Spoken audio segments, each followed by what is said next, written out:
coming. I wish to welcome you all again. Some of you were not there on the opening yesterday, and we had also one overture of the presenting the books of poetry anthology of Ukraine 2022, Poetry Chronicle of the War and the Poetry and the European Messenger with the theme of the Russian aggression on Ukraine. And yesterday there was the opening, and we had a great panel with best panelists that we could hope for on the theme of the literature in times of war and repression.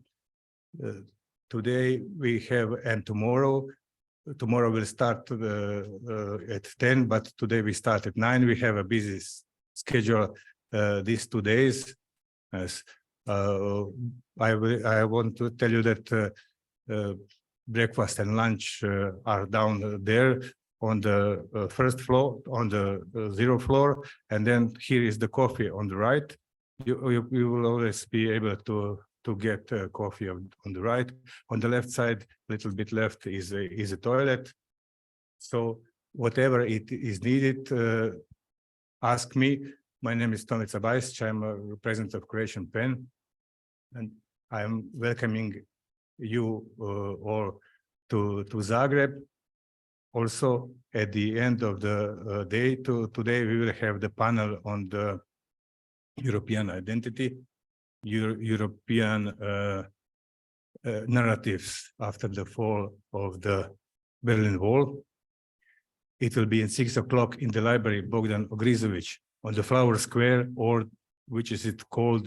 If you put it in, it's very near, but if you put it on the Google, it's Petar Preradovic 5. And on the, which is on the Sunday, important to mention to you, at 9 o'clock there will be poetry reading uptown here, uptown from this market to Dorac. You go just up, and there will be in a tavern called Quiet Roofs, pod mirnim krovovima. At 9 o'clock there will be poetry reading. So who wants to read either hers or his poetry, or one poem, or the poem of one of imprisoned writer or at risk. We also have some anthologies that we published, and so and we will also read from there. And also, but one poem. Please contact Olha Muka, and please contact Mohe Udin, our colleague from Bangladesh. She is here. So that's please contact them and give them your your little bios there, so they can announce you and what will you read. So, and before the poetry reading, we will show you, it is on the other side of the street. It is the pen office, Croatian pen office. So we will show you, we will have a little cocktail in pen office, so you see where we are, and so we will speak about the history of that building and the history, a little bit of Croatian pen. So that was I wanted to say, and I will welcome again, of course, Tida, chair of our committee, Writers-In-Prison committee, most important committee in PEN, Romana Caccioli, that came from London office. She's executive director. Olha Muha, she's here like for 2 days now, helping us arrange everything. We will not be able to do it without her. Thank her. She is a specialist at congresses and the events of PEN. And also I had no chance yesterday, but to greet Ros Holder, Aurelia Dondo, coordinators for Europe and Asia. So everybody is here from the PEN family, and I wish you some nice days in Zagreb and fruitful and engaging programs. And now I will give a word to Catherine Bisquet to present, if she is here, to present, you are here, to present yes, the case in focus. Yes.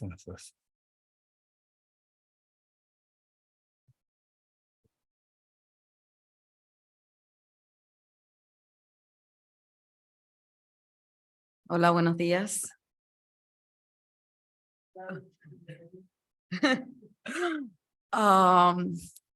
Bueno, voy a presentar la silla vacía de un gran amigo, Michael Castillo Pérez, precisamente porque es un gran amigo. Todo lo que vaya a decir en lo adelante es bien doloroso, ¿no? Para mí. There's an empty chair, and it's a very special empty chair because it's one of my very close friend, Michael Perez, Castillo Perez, and it's really important because he's really a close friend. Este 18 de mayo, casualmente, Michael cumplirá 2 años en prisión. On 18th of May, he will be already 2 years in jail. Fue condenado a 9 años de privación de libertad por varios delitos construidos por la seguridad del Estado. He is condemned for, ¿cuántos años? 9. For 9 years of jail for different not good things to do in relation to the government. Es el único artista en el mundo que ha obtenido 2 premios Grammy estando bajo prisión. It's the only writer who had twice a Grammy prize and been condemned in jail, who was condemned in jail. Michael, bueno, es un artista autodidacta, criado en La Habana Vieja, sin educación, criado, o sea, sin padres y educado en un sistema de educación insuficiente para estos niños abandonados, para estos niños pobres. Was born in the old Havana, autodidact, no education, and he didn't have, let's say, the education that in a Cuban, with Cuban education should have a poor guy who wasn't helped at all. Precisamente por su condición social, Michael, o sea, lo que representa Michael, debería ser alguien protegido por el sistema cubano. Being what he is, a poor guy of old Havana, he should have been helped by the Cuban government, because it's this children who has nothing that should have been helped. Porque ese sistema cubano le vende al mundo la idea de que ellos trabajan para esa clase obrera, para esas minorías, para esos pobres. System says to all the world that that's what they're doing in education, and the reality is not that one. Sometimes I change a little bit, so it goes for English. Pero Michael y los cientos de presos políticos que engrosan los números de las cárceles cubanas desmontan completamente este enunciado de Cuba ante el mundo. Michael and the more than 100 political people who are in jail in Cuba can change completely this image and show the reality. La lucha de Michael, su arte, como mismo la de muchos prisioneros políticos en Cuba, o sea, demuestran realmente ese desprecio y esa discriminación del gobierno cubano hacia su pueblo. All his work and all the work of the others coming from this part of Cuba shows absolutely that the government of Cuba is not doing what he should do to help these people. Por todo eso, o sea, es terrible que una persona se convierta, digamos, ¿no?, en la víctima de un Estado, o sea, un Estado completo contra una propia persona. Absolutely unbearable that only one person become the enemy of all a government. Pero esto no frenará a Michael. Michael sigue trabajando y haciendo música desde la cárcel y sigue frente a, o sea, muchísimos proyectos que sus amigos están haciendo también para apoyarlo desde fuera.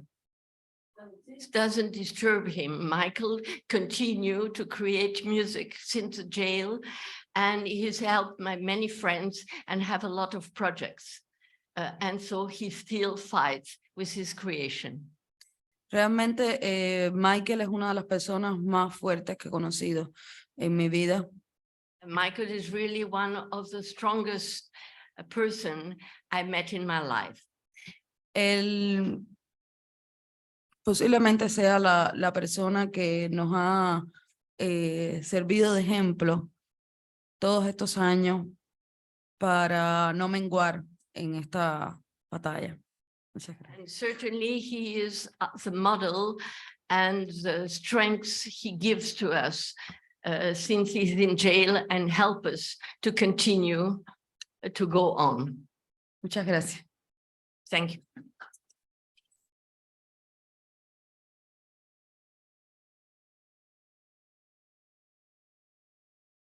Thank you so much, Catherine, for that very moving testimony on Mikhail, our empty chair today to launch the event. I just want to start this morning by saying thank you so much to Tomika and his team at Pen Croatia for hosting us and for their very warm welcome, and to all of his partners, all the partners of the city of Zagreb for making us so warmly welcomed here. So we're going to start today at a panel reflecting on some of the challenges of exile, whether that be temporary exile or temporary relocation, forced exile, or moving to one country to another to write. And what are the challenges for writers, and what are the challenges for us as a pen movement in trying to provide the support that writers are asking us for. So without too much dilly-dallying, I'll just do some very quick intros. So we're being joined, and I would like to welcome everybody online. I know we've got a very big community coming in from Myanmar, which is absolutely amazing. So our heartfelt welcome to them. And I understand that we've got simultaneous translation going on. So just for people online, just to let them know that we met yesterday, and so some of our panelists here are familiar to those in the room, but I'm going to just take 2 minutes to introduce everybody. Martida, chair of the Writers in Prison Committee, a human rights activist. I mean, we all know her very well, surgeon, writer, and former prisoner of conscience. Sentenced in 1994, she was arrested and sentenced to 20 years in prison on the charges of endangering, I can't imagine this, public peace, having contact with illegal organizations and distributing unlawful literature. For someone so calm and peaceful, Tida, I find that really hard to imagine. Finally, you were released in 1996 after serving 6 harsh years in prison. You were a writer, founding member of PEN Myanmar, president of PEN Myanmar. You've served 2 terms on the board of PEN International, and today you chair this illustrious committee. Timba Bemba from Cameroon, welcome to you. You were born in Bali, in a neighborhood of Douala in Cameroon. From early on, your imagination has been fueled by the tradition of the Douala legends. And you were inspired to become a writer after reading Franz Kafka, Wonder at the Trial, and understood that writing was to be your calling. After studying for your baccalaureate in Yaoundé, you moved to France, to France, and then to Switzerland, where you've lived since 2007. You're an author of poetry, short stories, and novels, and you participate in associations, notably Swiss Pen and literary magazines. You're the winner of a Literary Grand Prize of Black Africa 2018 for your poem Les Seins de l'Amant, the Beast, the Breasts of the Lover, and your published work, Les Bateaux Sombres, Il y en silence, Do Boats Sink in Silence. Welcome here, and we're so happy to have you. Catherine, you're a writer, multimedia producer of Diario de Cuba. You've published numerous poetry books, prolific, and you've directed the well-known film and short documentary San Isidro. You were also the co-organizer and curator of the Biennale 2018 of Havana, amazing achievement, and have received awards for your work as a human rights activist and member of the group 27N. You publish poetry, chronicles, and interviews in magazines and newspapers. And you are recently the winner of the Poetry Prize of City Alcalá 2022 for Spain. So welcome. Tatiana, our dear Tatiana from PEN Belarus, president of PEN Belarus, is a writer, poet, translator, human rights activist, and the current president of PEN Belarus. You were born and studied in Minsk and worked in Warsaw, returning to Belarus, where you worked for independent media, the Press Club of Belarus. So you've done so much, including organizing cultural media and publishing projects. And your poetry book, Siren Singing Jazz, received the Maxim Bogdanovich Debut Award. As we all know, PEN Belarus was banned in 2021 by the Belarusian authorities, and Tatiana and many of her colleagues were forced to leave her home country for security reasons. She now lives in Poland, where she continues her work for PEN Belarus and the PEN Belarusian culture and human rights.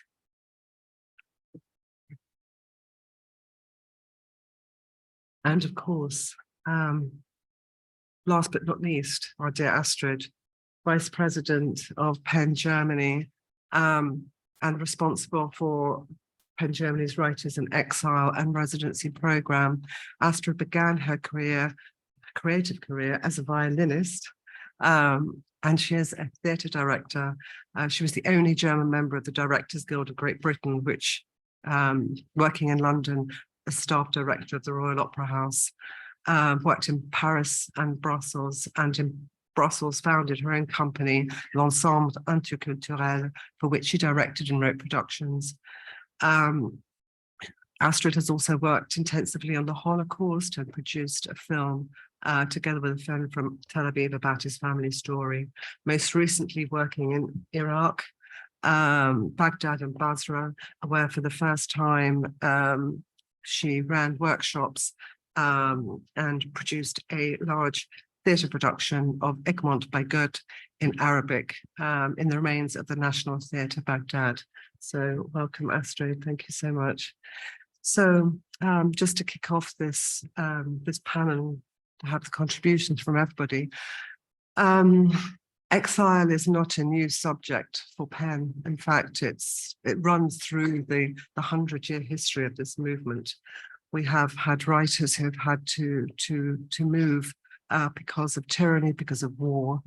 But really, this last 2 years has really brought into sharp focus for PEN International due to events that probably started that 2-year period in Belarus, with PEN Belarus being forced to move, events in Myanmar, and then in Afghanistan, where we had to assist members of PEN Afghanistan to leave the country rather urgently. So Exile has really been supporting writers to flee for their lives, whether that be from Nicaragua, Cuba, Uganda, has really been a real significant focus of the work of the PEN movement.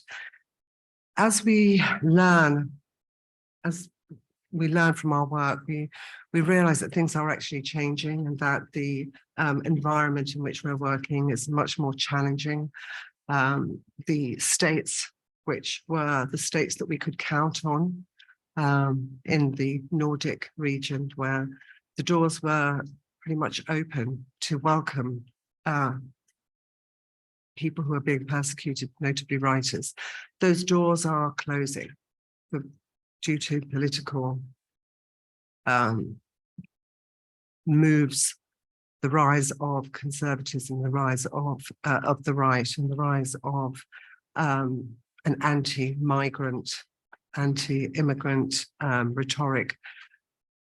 So we are finding ourselves squeezed to try and find solutions for writers. And so today is more about trying to learn from each other. What are those challenges that writers are facing when they need to leave, whether it be for a short while, or whether it be for a longer term period? What are those challenges, and what is the context behind those challenges?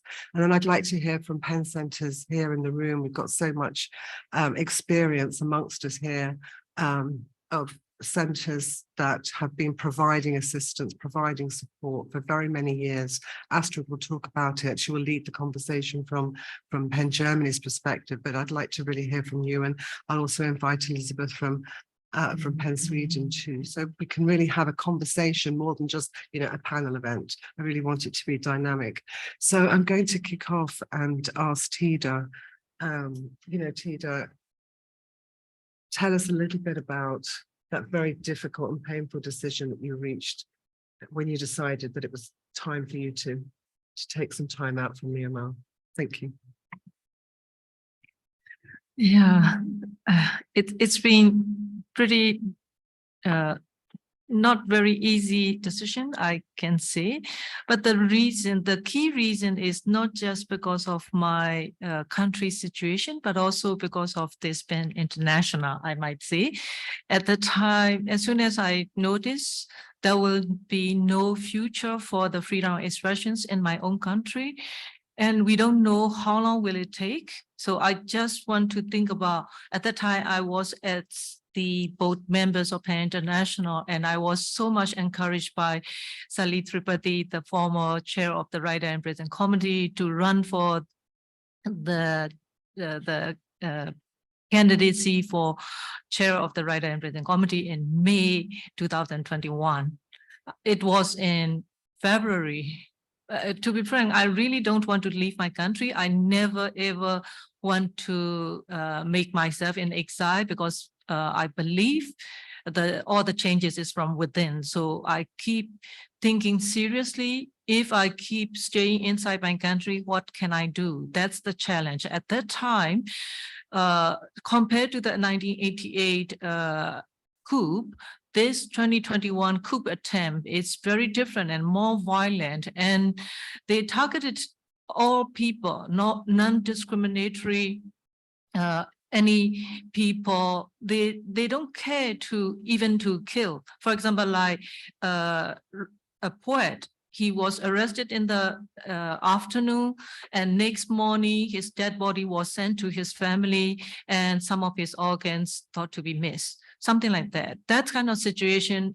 And I don't know, my thing is, to be frank, the prisons is, I having gone through 5 years, 6 months in prisons already, so I can handle. That's what I was thinking. But this kind of thing, if they kill me, what can I do? Not to myself, not to my country, not to my beloved institution, Pen International. So finally, I think, okay, I just want to keep away from my country, from this very difficult situation, just for a while. That's why I keep trying to survive just as a Burmese citizens till now, but I really don't know what will be next. Within this 1 or 2, less than 1 month, my situation can be changed. I can imagine, but I think this is pretty good, because I can run for the WIPC election, and I can now serve for WIPC as much as I could.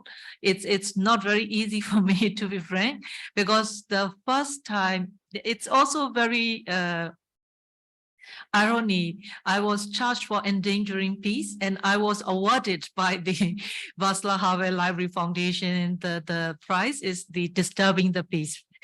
And I have no peace at all right now, because I'm still struggling. First, I went to Prague, and then moved to US, and then moved now to Germany. So the whole just over 2 years, I was totally not really settled in anywhere, and no peace at all, moving. But I'm glad, even with this condition, writer from Myanmar can still serving this work of the Writer in Prison Committee and PEN International. So it is very difficult. That's why I think I can totally empathy the people, the writers who decided to keep them as a writer in exile position.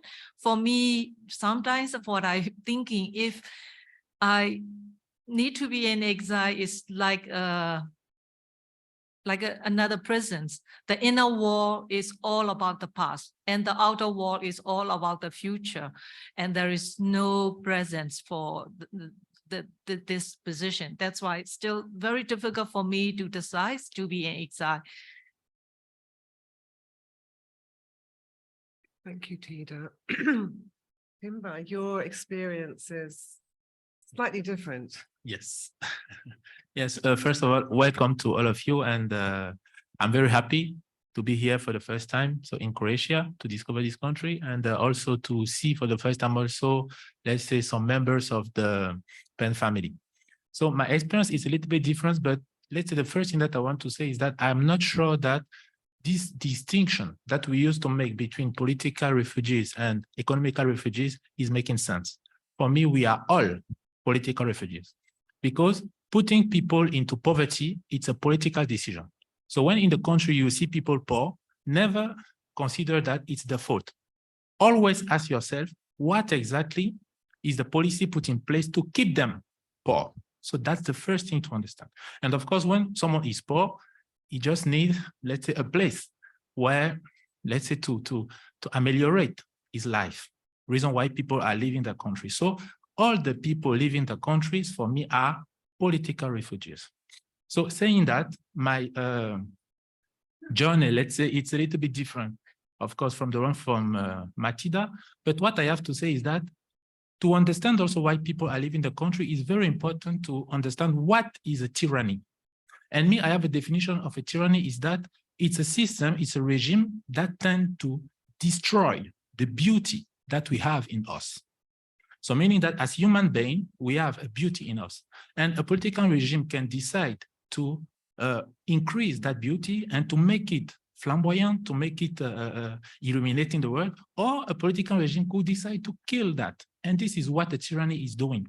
So meaning that when you live in this kind of regime, all the beauty that you have in you, for example, to have empathy among the others, tend to be destroyed. And because this kind of regime really want people to confront it among us. And this is also one of the means by which this kind of regime could continue. So saying that, I live that in my country, for example. So, and let's say before, for example, be conscient of what a tyranny is doing to you, you feel it in your body. But sometimes people just don't have words to express that. But I felt that in my body. I'm a poet, so I understood it before being able to put some words on that. And I feel very uncomfortable in this country. So, and this is one of the reasons, because if I consider, for example, myself, we are 12 in sons and daughters, but I'm the only one who left. So why I'm the only one? And my understanding is that in this kind of context where people are oppressed, where they are not able exactly to express exactly who they are, to say who they are, before, let's say, the political expression, this is already a form of oppression leading people to leave. And this is one of the reasons I think that lead me, for example, to leave. I could say more later, but for the moment, I want to stop here. Thank you so much, Timba. Tatiana, the events in Belarus were a long time coming. Tell us a little bit about those, just, you know, those last days, what made you decide that it was actually time to move? Yeah, thank you so much for having us here, and thank you, Scandinavian PENs, for possibility to come here to Zagreb. Thank you, Croatian PEN, for organizing this event. Actually, the Writers in Prison Committee, it was the first committee we were attended in our PEN. It's after 2017, we became a part of other committees, but till that time, we were only in this committee. So I'm very glad to participate, but because I think that it's our first my first time participating of this committee. I would like to highlight some points about Belarus situation. I will participate in other roundtables during this event, so I will tell you a little bit more maybe about figures, about repressions, but now some important points for me about situation in exile. Belarusian culture today is not the responsibility of any state in the world. And the whole responsibility of surviving Belarusian culture, language, literature lies on the shoulders of individuals, cultural figures, writers who continue to work invisibly inside Belarus and sometimes publicly outside Belarus. This sometimes leads to an imbalance of perception. Sometimes people think that there is no any culture in Belarus, there is no any people in Belarus worth attention, but it is not so. There are people, there are initiatives, cultural initiatives, but they are underground and they are not public.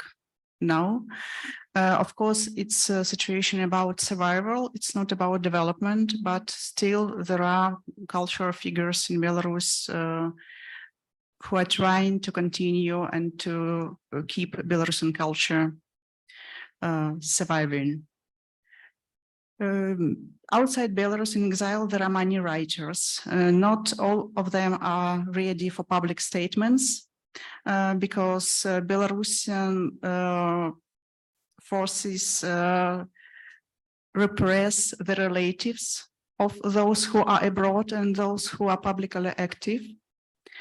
But we should say also that most of us were very resistant to the need to leave country. Many of us stayed inside Belarus till the last possibility. Some of us don't have a possibility to exit because they were detained before they run out. I was lucky because I was abroad at the moment when our organization was searched, like Vesna, because we have 2 days in July 2021 when more than 80 organizations was searched during 2 days. And I just was lucky, but it's very hard to accept that you should run out from your country because you understand that you didn't do anything wrong. And even if we are abroad, we should have time to accept that we are in exile. And some of us could accept this, some of us not. Regarding to Pan Belarus, we don't want to be Pan in exile. We just need to be Pan Belarus, grounding ourselves in Belarus. And because we have a lot of members, Pan members in Belarus still, but of course we can't mention them publicly. Of course, we can't invite them publicly in other events and so on, but still they are, and we are consider ourselves like a Belarus-located, mentally Belarus-located organization, because our activities are for Belarus. We're trying to do our projects inside Belarus to help people inside Belarus. So we're just trying to be Belarus-located PAN, even if we have office in Warsaw in secure situation. And one more point, I try to talk about it all the time, and I will repeat it here as well, that please remind how was you shocked by the repression in Belarus in 2020, and please remind how were you fascinated by the Belarusians and the peaceful mass protests. After the outbreak of a full-scale war in Ukraine, nothing has disappeared in Belarus. Repressions are not less. we have the same repressions, tortures, crimes against humanity. We have more than 1,500 political prisoners. In reality, there are many more, but human rights organizations don't have enough information about prisoners. So we understand that we don't have this information enough. And around 10% of them are cultural figures. As for end of April, it's 131 cultural workers behind bars, including 30 people of the world. In Belarus, people are detained for the Belarusian language, for the solidarity with Ukraine, for songs in Belarusian or Ukrainian language, and so on.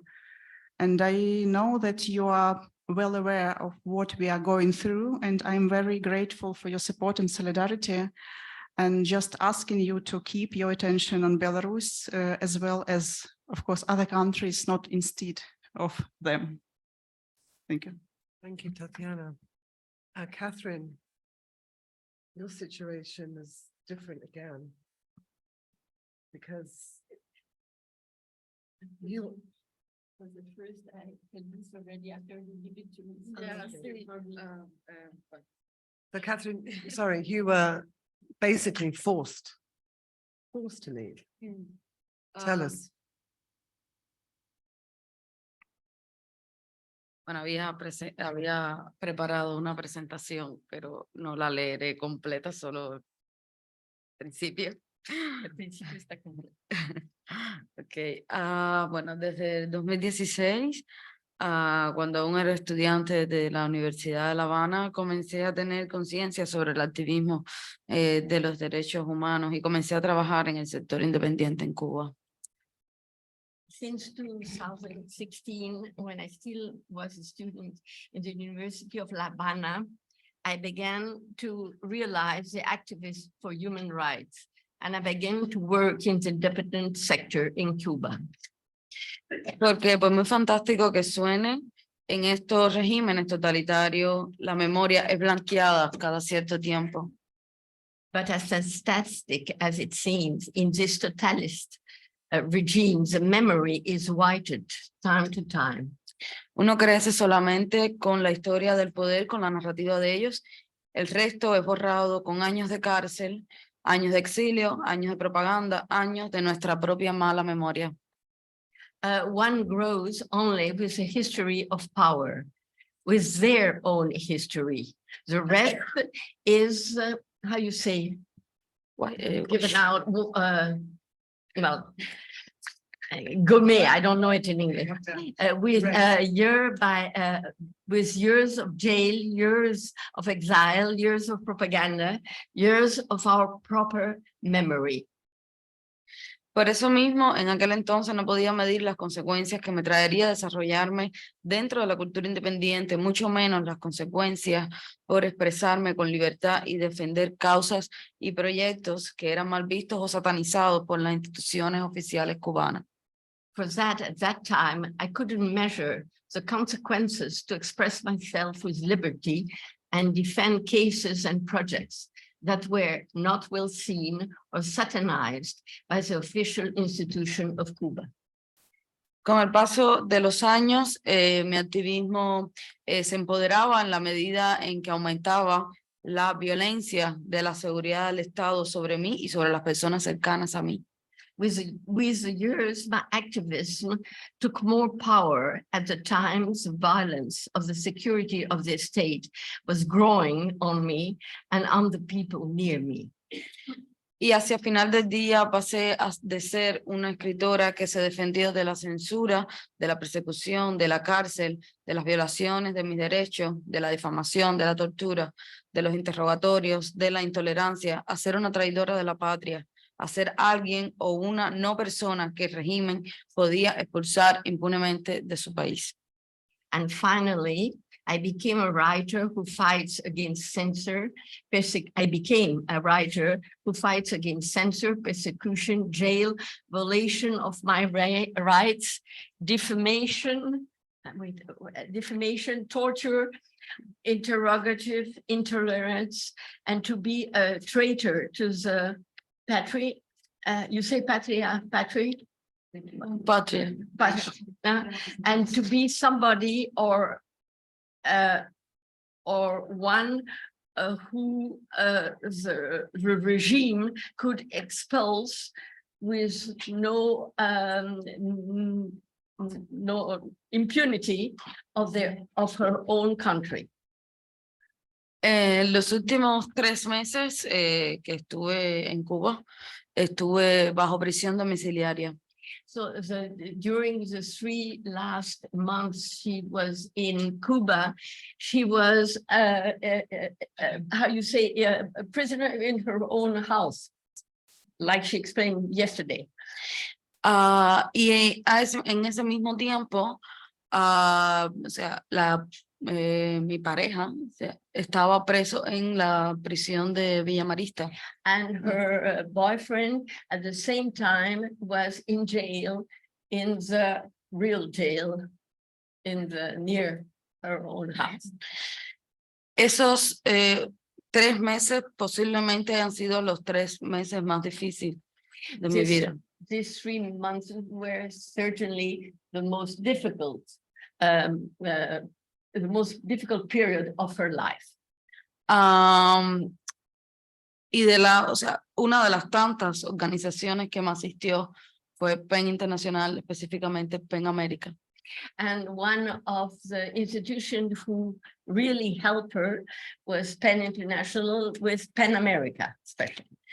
PEN Internacional, Artists Connection, quien lo lidera Julie Trevor y Alicia Quiñones desde México. Well, with all the persons who helped her, the first one I forgot the name. Julie Trevor. Julie Trevor. Alicia Quiñones. And Alicia Quiñones, the chief of America, South America. Gracias a la asistencia de PEN América. Because of the assistance of PEN America. Pude salir de Cuba. She could get out of Cuba. Porque en ese tiempo estaba bajo el chantaje de la seguridad del Estado que tenía que salir de Cuba a cambio de la liberación de este preso So she político. was in a chantage. That means she could get out of Cuba. Y el chantaje era, yes, she had to go out of Cuba so her boyfriend could get out of jail. So this was a challenge. I was looking at the word. So, o sea, que la asistencia de PEN no solo fue, o sea, ayudarme a ese desplazamiento, a salir de Cuba.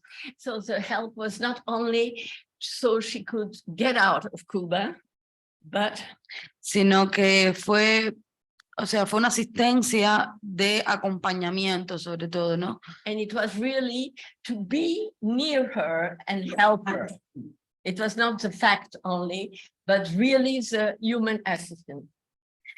Esto, o sea, yo lo valoré mucho más, o sea, para mí realmente fue mucho más importante porque lo que necesitaba en ese tiempo que estuve bajo chantaje fue sobre todo acompañamiento, o sea, lo que realmente necesitaba era esa solidaridad y ese acompañamiento. So the real thing she needed, it was really what she got from PEN America. That means help and somebody near her so she could have the strength from this human help.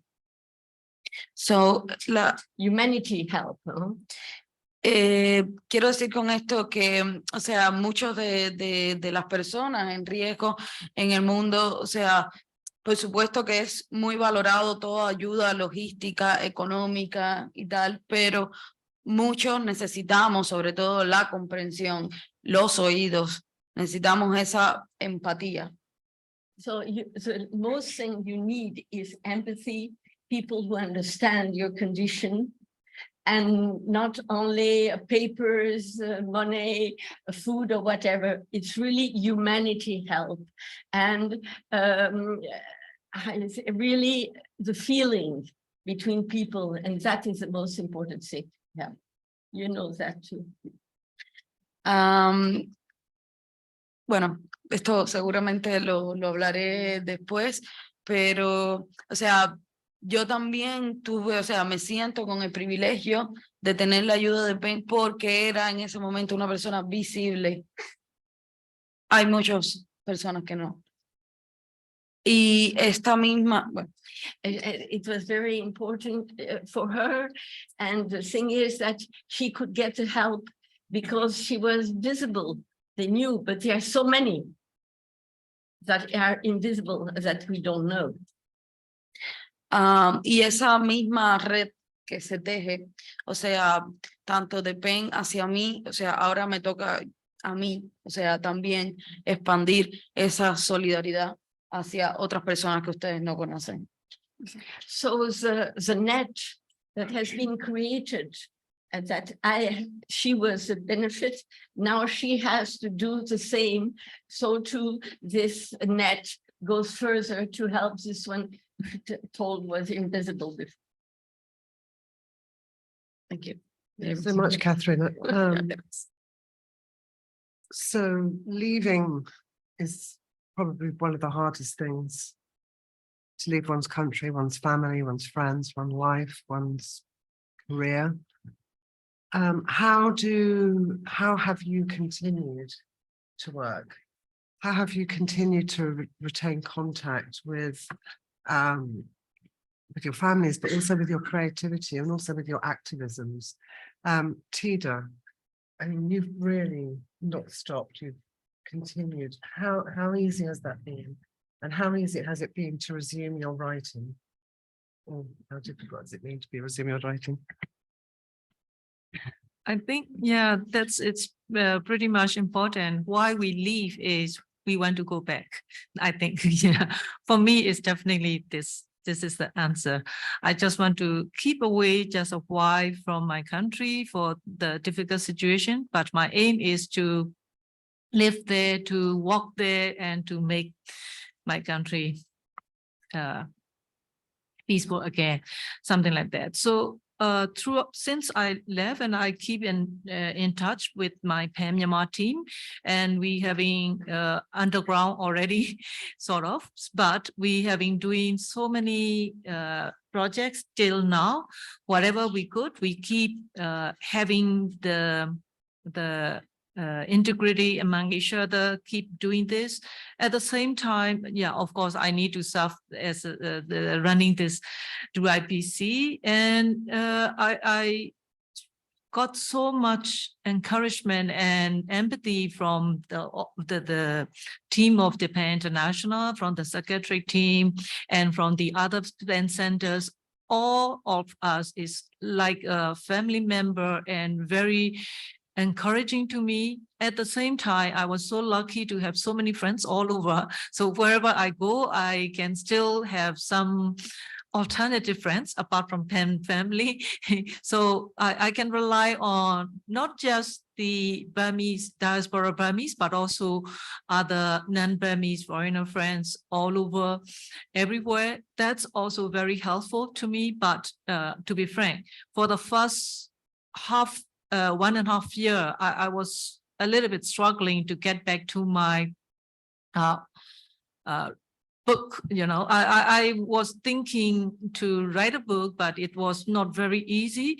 Of course, I keep writing a couple of essays and the articles for my social media page, even though it's not very easy. That's pretty much will affect on my possible issue, knowing that, but I couldn't be silent. I couldn't stop doing this. So I keep doing. But finally, I think after 1.5 years, I feel more accustomed to living away from the country. With the help of the situation on the ground is very important. That's why I really appreciate that members of PAM Myanmar, what they keep doing on the ground also encourage me a lot. of course, I'm the one who can still help them. And of course, they are the people who can still encourage me. So with this confidence and another encouragement from the PEN community, PEN family, I feel more pretty much relaxed in terms of voicing out through my words, through my walk. So that's why, yeah, that the last 3-4 months, I focus on my new book and I finish it already. So it's yeah, after finishing writing the new book, it's also pretty much encouraging again for a writer. The key and ultimate dream is to write a book, you know. So after fulfilling this dream, I feel more confident about living and facing whatever. It's yeah, I already expected I might face more difficulties. So with this kind of work, I can face. I sometimes I told to my friends, okay, now I finished my book and I'm ready to die. Maybe if I need to go back and die, it's okay, because yeah, I finished my work. I'm sure you haven't, Tida. I'm sure we have lots of readers left. Catherine, I'd like to ask you, I mean, I know your exile is still quite new and still quite raw, but have you been able to work? Has your creative spirit continued, or has there been an adjustment that you've had to make to, you know, given the persecution and now that you're so far away from home, and that dislocation? So you know, are you still writing poetry? Claro. No me queda de otra. O sea, lo que hago casi nunca se ha tratado de mí, ¿no? Se trata de las demás personas y las demás personas están presas. So all her work naturally has not been her, but all the problems, and the problems of her friends, her close friends. Entonces es algo casi que inevitable. O sea, trato de refrescar todo eso, trato de alejarme, pero inevitablemente, o sea, la vida, ¿no? Está como sujeta a eso. So she tries to take distance of all what she has lived and spoke about before, but it comes back all the time and surround her. Por ejemplo, o sea, yo trabajo en un diario de prensa que está dirigido a Cuba. So she works, for example, she works in a newspaper whose focus on Cuba. Y probablemente, o sea, para mis colegas en el periódico, mis colegas periodistas que han estado más tiempo fuera de Cuba, cada noticia, cada cosa que trabajan en el diario sea como algo parte de su trabajo, algo normal, ¿no? Yo siempre lo vivo de otra manera. So for her colleagues, in everything that happens in Cuba is normal for them, it's their work. But for her, it's still what she is living. Trato realmente de que no me afecte, de que no me paralice para poder seguir trabajando, obviamente, pero ya una vez que vives la represión, la violencia, pues no cambia completamente tu forma de sentirla. So she really tries not to be affected, to take distance, and but it comes back because she needs to have distance so she can work, and it comes back underway. Esto, o sea, ya para terminar, eso me di cuenta de esto una vez en Cuba, o sea, cuando tuve mi primer acto de repudio. No sé si saben lo que es eso, un acto de repudio. So when she lives, the first, I don't know the word in English, it's when in the family, the mother don't recognize a child and throw him out. This is a repudiation, we say in French, I don't know. No, el acto de repudio es cuando un grupo de personas vienen a decirte Sí. cosas, ¿no? Como un, I don't know cómo se dice acto de repudio, pero viene una masa de personas hacia ti y te empiezan a ofender, Oh, so it's another term. It means acto de repudio in Spanish, in Cuba means that a group of person comes to you and begins to attack you and say things against you to destroy you. It's like a shame, you know? Say, Yeah, shame on you. shame on you. Yeah, Kind Yeah. of chain of shame on you. yeah. Es una verdadera mierda. Pero estaba viendo, o sea, un día después que me sucedió eso, estaba viendo un video de otra persona que le sucedía eso. Y realmente, o sea, mi sentimiento, o sea, esos videos lo había visto toda mi vida, pero una vez que ya me había pasado a mí, cambió completamente la forma de mirarlo.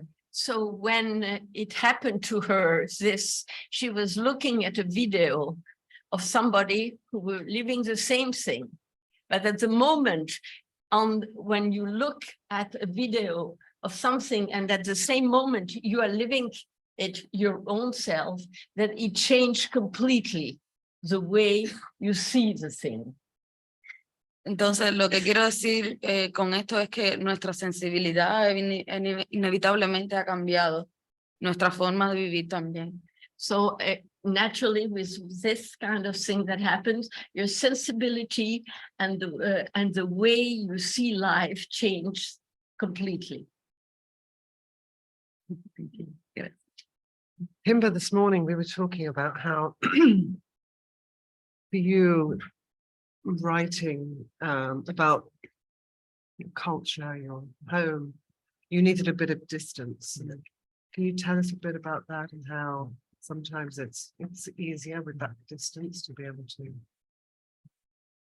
Or let's say, allow me maybe to go a little bit back before, is just to say that, for example, I was involved in the liberation campaign of 3 writers, so who were arrested in Cameroon. One is still in jail, so the 2 others left. And what I could say, for example, we have a PEN also, PEN Cameroon, but PEN was never involved. So we tried to invite them. At that time period, I was not a member of PEN. I tried to invite them to, or let's say we tried. So the committee invited them, but they never intervened. So consider themselves as an organization who is not supposed to offend the government. So this is a very, very critical issue. So to understand that also in some countries, PEN members are just stopped to act, so they can do nothing. So it's something very, very frustrating, but that's also the reality. And this is also sometimes what is leading writers to leave the country, because they know that inside the country, they don't have any support. And one of the consequences is that even local organizations, when they are trying to defend those writers in jail, they are not really a threat for governments. So what is very important is external organization to really act, to put pressure into government. We used to think, because I see a link between writing and activism, which is it takes time to succeed. So when you are writing, for example, it takes time for your work to touch people.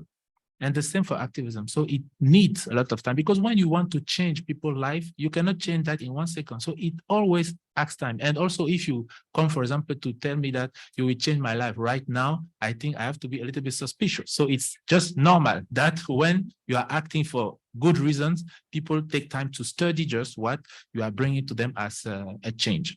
So saying that, what I could add also is that I think it's very important to understand the place where you are living.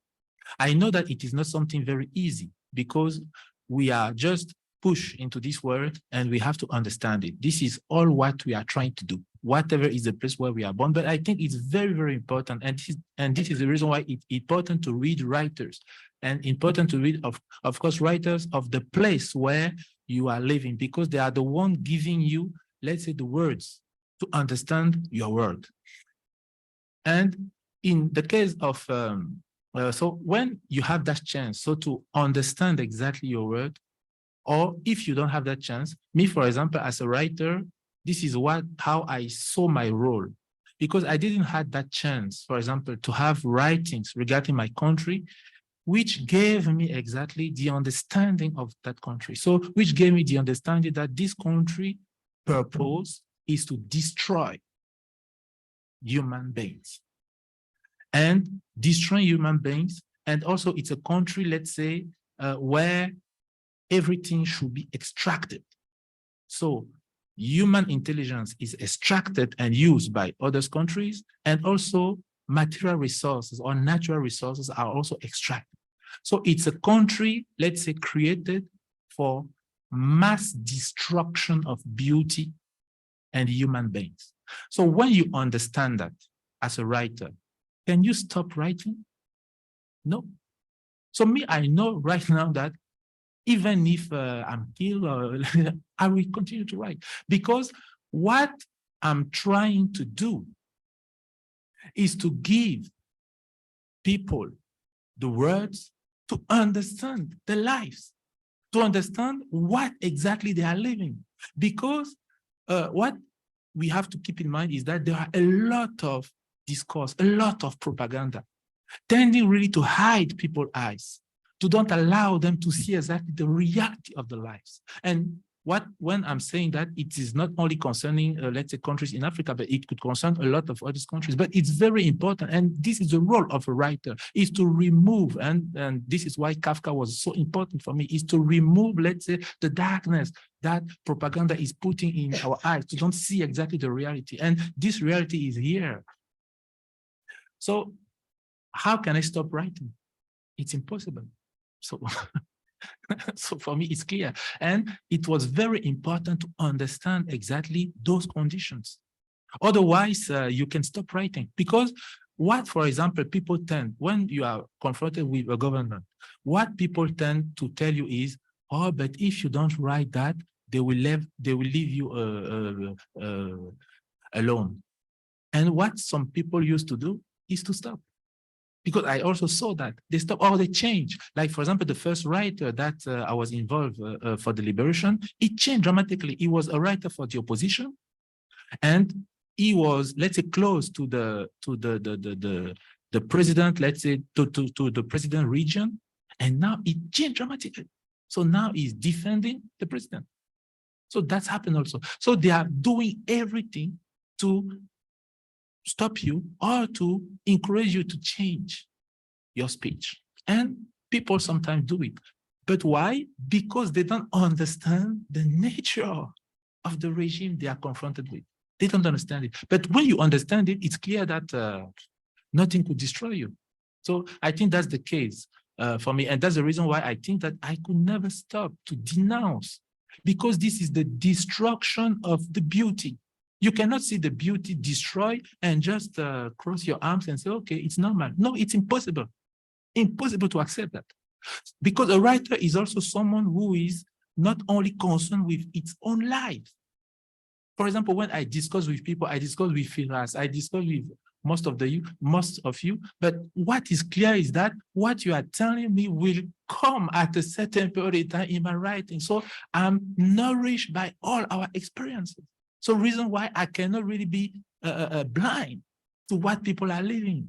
I cannot be blind when someone is suffering and just saying that, okay, no, that's not my problem. So this is part of the writing process, is to really feel like we are all human, that all what you are living, I'm concerned with. Because when, for example, I'm writing and I'm working with a character, but this character is so deep into me that I cannot just consider that it's something in paper. So it's our own experience, and it is based on the experience that we share together. So I think the more someone understands the real nature of a regime, the less this regime will have an impact on his writing. And yeah, this is what I could say, my dear Roman. Thank you so much, Timber. Astrid, Penn Germany and your residency program have, spent over 25 years providing an opportunity for writers to carry on writing. Can you tell us a little bit about it? And then we'll ask Elizabeth to talk a little bit about PEN Sweden as well and your initiatives. And yeah, thank you very much. And thank you very much to give me the opportunity and to be here. I'm become very humble when I see and listen to all these stories, although we have these stories also in our program, of course. Let me get back a little bit to history, because our program exists because of the murderous regime in Germany in Nazi time.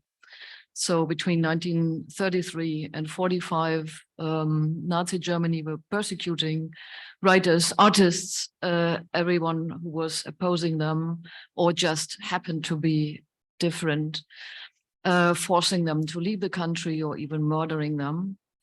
And when in 1999, Germany got a new state minister of culture. It is not a real ministry, it is a ministry which is bound to the chancellery, but this is one level lower.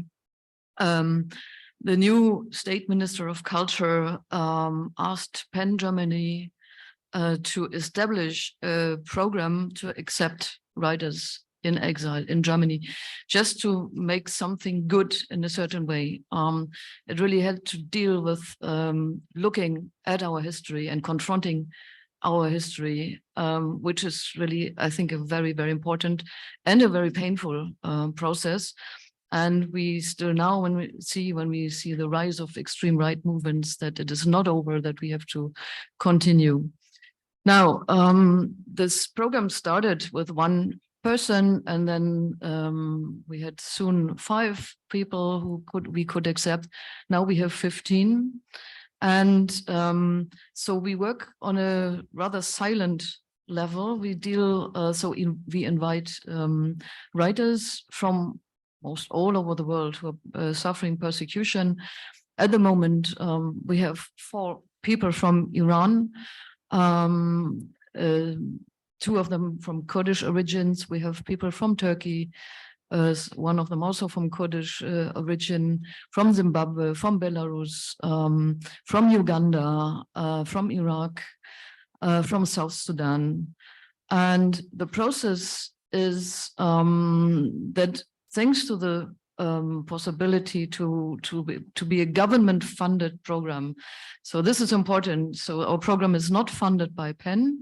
It is a project within PEN funded by public money. And so it has the support of the government. And this gives us the opportunity to deal with the embassy and with the Ministry of Foreign Affairs on a different level. And this makes it more easy in a certain way, although you're careful with these words, also to get people out of very critical situations. So recently we could welcome Gülgiş Deryaspi from Turkey. She was actually she had a travel ban, and she was also facing a court sentence. It took us several months, but since we did this very silently, with good connections to the embassies and to the Ministry of Foreign Affairs, we finally could welcome her in Germany. And we have more stories of this. So we, of course, we work very closely together with my colleague from Writers in Prison, to work to put forces together, because it was also in the past already possible even to get people out of prison directly. But you need patience, and of course it is difficult because sometimes people are in extreme danger. Sometimes you have to act fast, but you can also bring people into more danger if you act fast. So it is a permanent way of, where you go and to evaluate the situation really from day to day, from hour to hour. When I hear the stories of exile, we provide the people at least, so we have We first invite them for 1 year, then we can extend it for 2 years and maximum for 3 years. 3 years makes really sense because you need the time to arrive and to settle down. Very often people are connected with trauma. So we provide also psychological help. So people are very different. Some of them say, well, I go on immediately and I go on with my activism because we also give them, of course, a platform to continue, and we support them if we can. Others say, I would like to have at least some time off and really settle down, come to terms with what I experienced. So we help them in publications, for instance. We provide connections with publishers. We also organize readings and conferences, also on political issues. So always in close connection with our writers. And so recently, I mean, I don't want to talk about names because people are not here, but one example, person from Syria who was facing a very difficult situation in her country. She already last year she was refusing to talk about what she experienced, and she was asked in a conference by somebody to talk about it, and she got really wild and she left. So yeah, it can happen that you have a trigger and then something happened in your mind and you cannot bear in this particular situation. Now she wrote a book about this. and now she talks about it, and she even got so far that she made an interview in Berlin in front of the House of the Wannsee Conference, where the extermination of Jews was decided. So she was first of all, imagine a person from Syria making the step. This is really something. And on the other hand, talking about this, and I heard very often this word empathy. This is exactly what it is about, that we are not allowed alone and that we have to care for the others. And the trauma and the trouble we go through is also for others who go through. And when we go through together, we share this somehow, also this burdens becomes a little bit lighter. So maybe this just for a beginning about our program. Thank you. Thank you so much, Astrid. And I think that probably every single PEN Centre here in the room has been involved in one way or another in supporting writers who have fled, who are in exile, or who need support through campaigning and advocacy through our casework. But Elizabeth Lofgren, you're over there and I know you're far. I just wonder, maybe you can come and join us here for a moment. Yeah, so Elizabeth, I mean, PEN Sweden. Sorry. I need a few more seconds. Yeah, I know.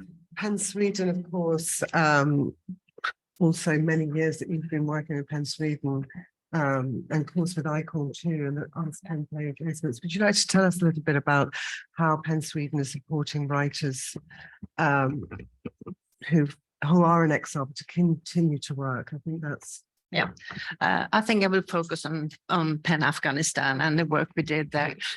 As you know, when the Taliban were coming closer and closer to Kabul, there was a call for help. We were told that 2 PEN members had been killed by the Taliban. So we asked for a meeting with the Minister for Foreign Affairs in Sweden. I mean, actually, refugee issues are dealt with by the authorities, not by the government. And she was very clear stating that.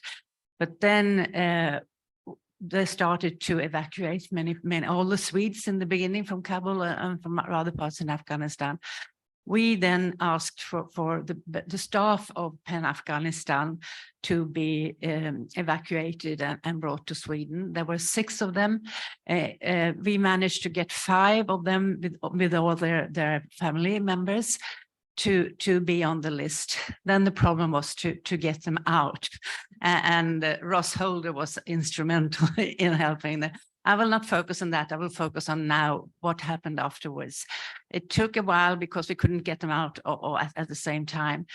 But we arranged, most of them were in the same area in Sweden, in Gothenburg, and we had a wonderful welcoming party with all of them. And they've been very much involved in the House of Literature in Göteborg. They've done workshops. They were at the Congress in Uppsala, for those of you who were there. So I think some of them have really they're really feeling that they are very, very much active now. PEN Afghanistan is trying to do work in exile, and their chair is living in Denmark, and he's very, very active. They try to do work also in Afghanistan, but it's very, very hard. So I think it's the empathy which has been mentioned again and again. I think that's a crucial issue, because they felt welcome in Sweden.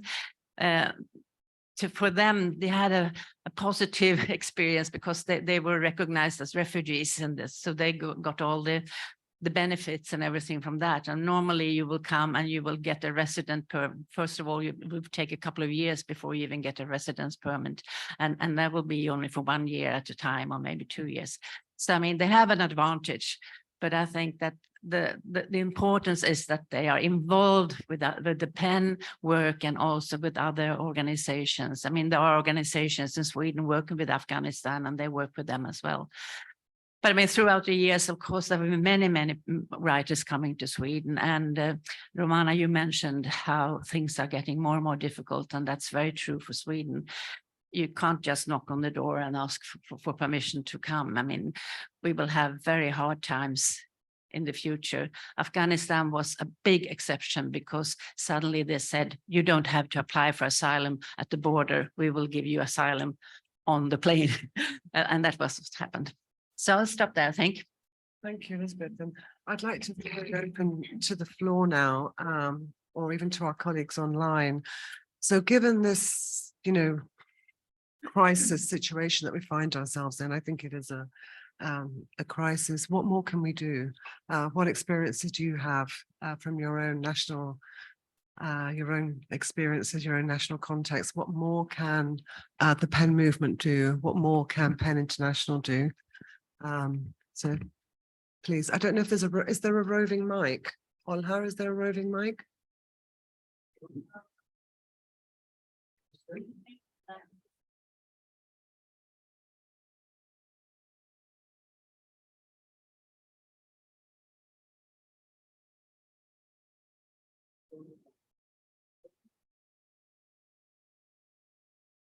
Okay, I managed to hear the mic. Here we are. Everything. Thank you. My name is Firas Shamsan. I'm from Yemen. I will focus about Belarus and Europe. The most important things, like we have, like as a human, we have the need later, like you climb up to get the needs. The most important now, when I feel like maybe a journalist and writer from Belarus, he have more torture and fear than a journalist from China or in third world country, because the worst thing that when you are in countries where they are acting democracy, you have more pressure on you. When you have to leave your country, within no officially problem, like as an example, if I'm Moroccan or Algerian, I'm not talking about people who's making troubles, or I talk about writer or journalists where they cannot get asylum or get freedom. It's the same things, which is right now it's happening in Europe. You mention it as well, what you can do. If you are working hard, let's say when you talk about Afghanistan, why no one asked this question? 20 years of helping from Europe, but then one day Taliban came and they left the guns. But most of the writers, they will not get book printed. But Taliban will get all the weapons, all the missiles. But when you knock the door, they say, oh, we are sorry, you have to apply for a scholarship, or you have to wait. So the worst things is always when you come here and you have the hope, oh, what I gonna do?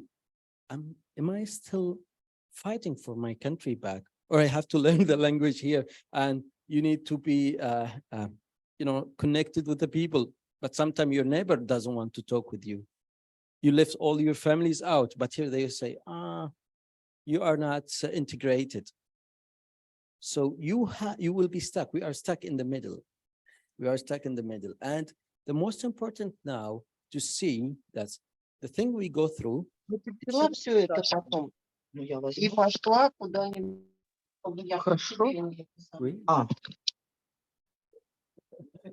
Yeah, they enter. Maybe because I talk about Belarus. So I will be short in this part, but the most important right now to work on therapy for writers who's been tortured, we have to know like how we can deal with them. And second things, what we can do as people here. For me, I step out from the Yemen side. I said, I already did a lot of things in Yemen, but now I cannot. But I have a chance to start from Europe, start from Switzerland or from around Europe. I'm trying to connect with more writers, but we need more opportunities. Imagine like how easy Al-Qaeda or ISIS or Houthis, whatever, you have many, Boko Haram, whatever, many names. Have you seen someone from this group ask for help? Did you find a radical came to you, sorry, excuse me, I have an AK-47, but I have no more ammo to kill people? No. It's hard to print a book, but easy to bring TNT and explode the world. So this is what we have to think about it more and more and more. Thank you very much. Thank you so much. Ivor, I wanted to, I'm so sorry not to introduce you. Just to let everybody know that we've got our dear colleagues here from Artists at Risk and from Finland. Can we Please, perhaps join you please up do. here? Would be Yeah, nice. yeah, absolutely. Ivor and Marita, welcome. So you have been doing a lot to assist Writers at Risk. Tell us a little bit about your work. So Please. thank you for inviting us up here. So I'm Ivor Stodolski of Artists at Risk, and I'm with Marita Mukkonen.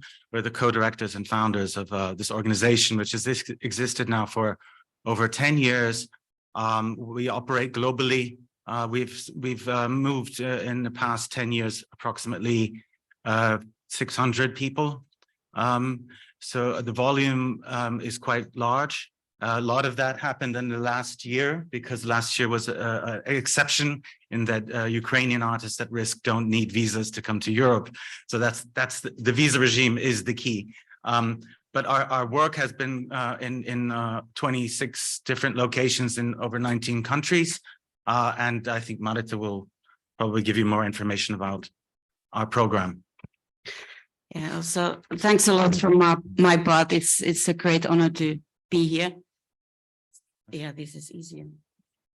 So it's very shortly, I'll say a few words about our working model. It's those numbers sounds really big, and we do it thanks to our peers, colleagues, art institutions.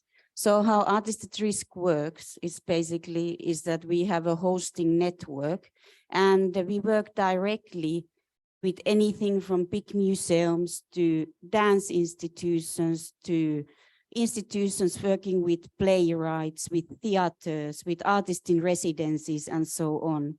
So the key of our work is that it's basically artists arrive in an artistic and social context, and that was Astrid was also talking about that, and we also have in the cities, when we have worked with them, a broad network of hosts. Like in Finland, we started to work in Finland. Now we have more than 500 hosts.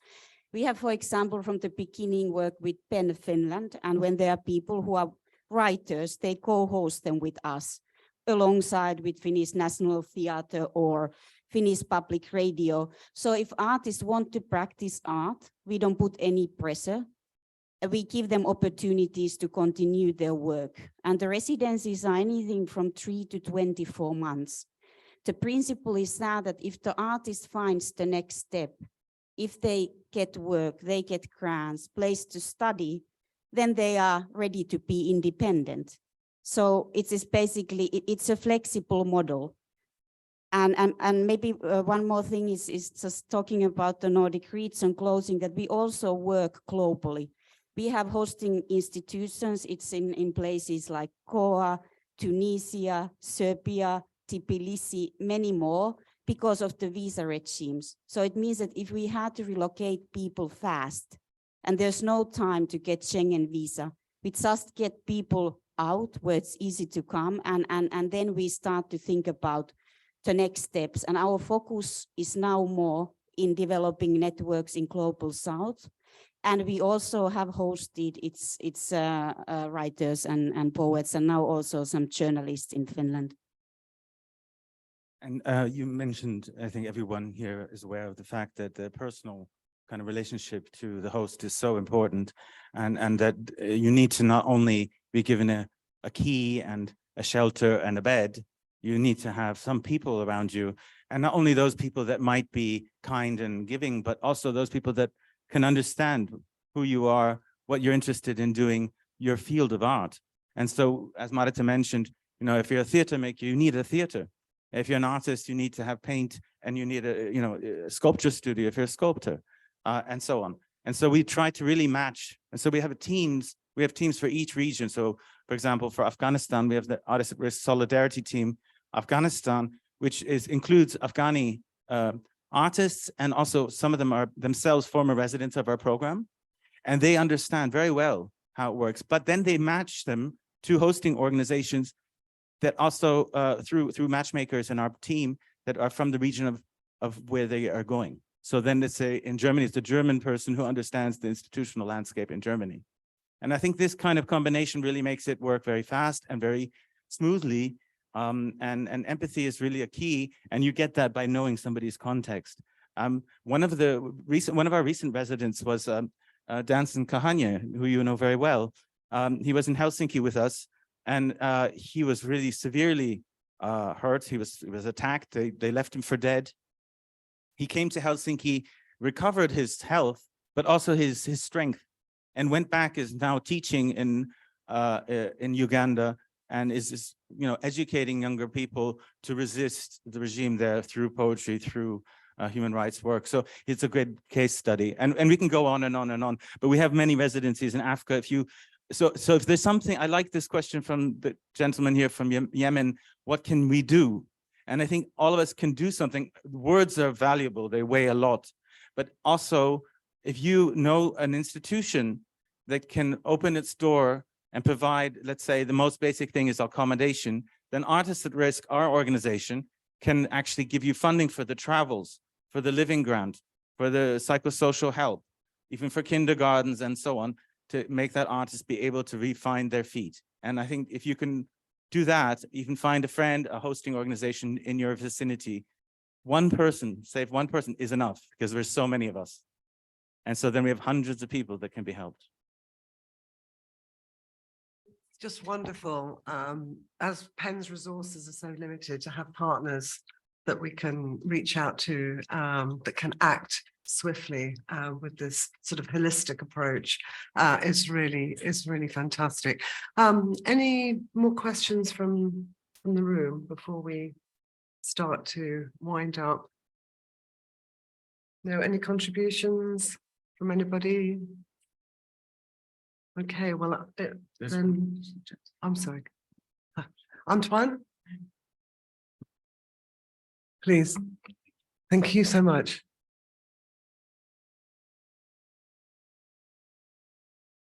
Excuse me not to be optimist as people who spoke, but I think that reality is more difficult.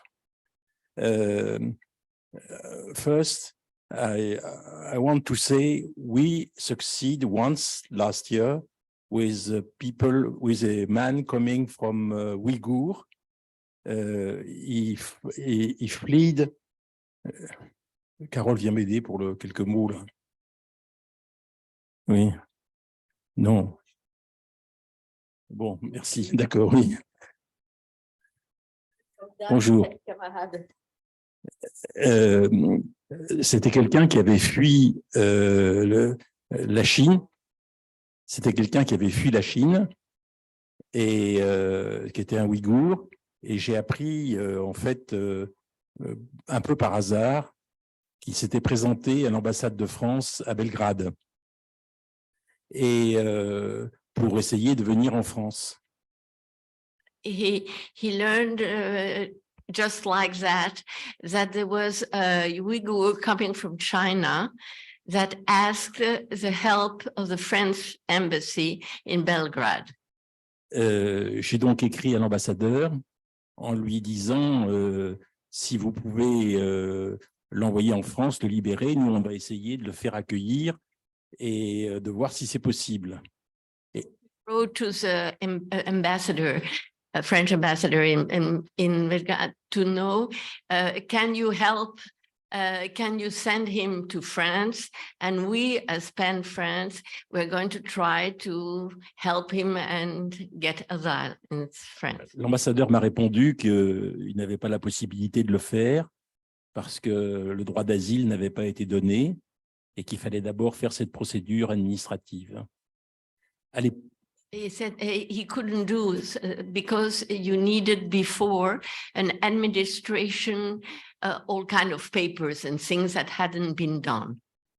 Il se trouvait qu'à l'époque, je connaissais le ministre des Affaires étrangères français et je lui ai envoyé une lettre personnelle en lui disant ce qu'il en était. So he had the chance to use the foreign minister, and so he could write a personal letter and explain the thing to the foreign minister of France. Il m'a immédiatement répondu, je donne des instructions à l'ambassadeur à Belgrade, il va arriver en France, vous ne serez pas seul à vous en occuper, je vais y aider. So he answered immediately saying, I send a letter to the French embassy in Belgrade, and he will go to France and you will not be alone to help him. I have all my team to help him. Pour des raisons politiques normales dans un pays démocratique, nous avons changé de ministre des Affaires étrangères. So the Minister of Foreign Affairs changed. J'ai recommencé la procédure pour 2 personnes en vain. He began again the same procedure, but the new foreign affair was not a friend. So for 2 people, nothing happened. Pas de réponse. Alors nous avons essayé plusieurs choses pour avancer avec ICORN. So he tried many things, and especially with ICORN. Puisqu'on nous avait dit que ICORN, c'était sa fonction. J'avais discuté avec les représentants d'ICORN à Uppsala. So he had discussed with a representative of ICORN in Uppsala and thought it was their work. Et il m'avait dit, ne vous inquiétez pas, en France, il y a quelques endroits où il y a des gens d'ICORN qui vont vous aider. Don't worry, there are some places in France where ICORN can do his job. Et par exemple, Paris. And for example, Paris. J'ai demandé un rendez-vous à la maire adjointe à la culture de Paris. So he asked the mayor assistant of culture in Paris. Elle avait le même discours que des gens d'ICORN à Uppsala. Ne vous inquiétez pas. Don't worry, they said the same thing that ICORN said in Uppsala. Ça marche très bien, ICORN. ICORN works very well. Mais nous n'avons pas d'écrivain reçu sous la procédure ICORN. C'est bien, mais il n'y en a pas. They say it's very good, but we don't have any writers coming from ICORN. Ensuite, je lui ai dit, mais est-ce qu'il y a d'autres moyens pour recevoir quelqu'un et essayer de faciliter la procédure du droit d'asile, pour faciliter la réception en France? Do you have other way to facilitate, to have the integration of people in exile? Elle m'a dit, moi je suis très efficace, je parle d'orientation, je ne parle pas de concrétisation. Thank you, Antoine. Merci, Antoine. Vous avez terminé? Non, non, je peux. Okay. Ah bon, il faut m'arrêter? Non, non, non. Quoi? Allez-y, mais on va terminer bientôt. Non, elle m'a seulement dit, je ne parle pas de concrétisation. Et elle m'a dit, moi, je ne m'intéresse qu'à l'orientation. Alors, je lui ai dit, mais avec qui est-ce qu'on concrétise? So the problem was between integration and concretization. It said, Je n'y crois but, pas. what can we do? You know, as a woman said, we only of orientation, and he said we want concretization. So where can we find concretization? That means concrete facts. Alors, elle nous a dit, voilà, il y a des associations en France qui sont financées par la mairie de Paris et qui vont vous aider concrètement. Nous avons relancé ces associations et nous avons discuté avec elles à plusieurs reprises. So the answer was there are many associations who work with the Mary of Paris, and they tried, they wrote to many of them, and they were Une réponse concrète concrete answers. et jamais aucune solution proposée. Voilà. Merci. Merci. So he is in the mess because there is no answers. Then as a French-speaking pen, I will answer and speak to of what we have been doing, and with ICORN and whatever. ICORN has a list of 2 years waiting. We had for Turkish Kurd the appliance, so he could get an exception because of the situation in Greece. The refugee didn't fill the thing, so he took the place of another one, and then he took another way, a clandestine way to be, and now he's in Switzerland with, well, I won't speak about that part. The problem now is that in Europe, you have all this organization, they do what they can, it's not only blah, blah, but there is no more place. And the problem is that we have a refugee Kyrgyz in Geneva. He's in a room with 3 people, one criminal, one a poor Afghan who got crazy because of the bombs, and him in 20 square meters, 3 people. Now we can do is try to find a place. Now he can go to the university to take courses, and so it makes less strength on him when he's back in this room, in this problem. And that's every place in Europe. And I think our work can be, as we say, empathy, go and help them for what is possible. But the political way now is less and less open because of too many people. And this is reality, it's not ideology. I think we need to sort of 2 seconds here. Europe has received Europe received 1 million Syrians in 2015, received, I think, 8 million Ukrainians in 2022. There was no problem. But suddenly, if your skin is the wrong color, you have a big problem. No, we don't have a problem with space. We have a problem of political will. Yes, absolutely. And we need to find the visas. And so we have, I will like to quote a great work of one of our colleagues, Peter Weibel, who was the director of the ZKM, who said, if everyone takes one person, and Mohsen Mahbalbaf said this too, the great Iranian filmmaker, everyone takes one, we've solved the problem. There's so few writers, so few artists that are in danger compared to the volume that we have here. Ivor, thank you so much. I think there isn't anybody in this room who disagree with you.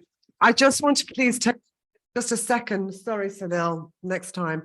Tatiana, Timba, Astrid, Pida, Catherine, and Alex for translation. Thank you so much indeed for your contributions, Elizabeth. Thank you all. This conversation is an ongoing conversation. I invite you all to have a cup of coffee and we can all resume and come back. We're running to